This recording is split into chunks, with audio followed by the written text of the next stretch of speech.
ارشد نواز ہیں، یہ کہتے ہیں سنی اور بریلوی میں کیا فرق ہے؟ کوئی فرق نہیں ہے، سنی ہی بریلوی ہیں، یعنی بریلوی ہی سنی ہے، دونوں ایک ہیں، ان کو الگ الگ سمجھنا یہ لوگوں کی جہالت اور کم علمی کی نشانی ہے۔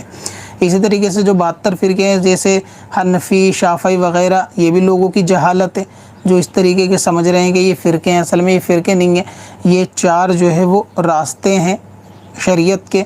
تو شافعی یا حنفی یہ سب ایک ہی ہیں، یعنی حنبلی، شافعی، حنفی، یہ چاروں مذاہب جو ہیں وہ ایک ہی ہیں، جس کو سنی کہتے ہیں، وہ سب سنی ہی ایک فرقے کے اندر آتے ہیں۔ ان سب کو الگ الگ یہ 4 فرقے سمجھنا یہ علم کی کمی ہے، یا پھر ظاہر سی بات ہے کہ اگر بندہ علم کی کمی نہیں ہے تو پھر اس کی جہالت یا حسد والی بات ہے کہ وہ اس طریقے کا معاملہ سمجھ رہا ہے۔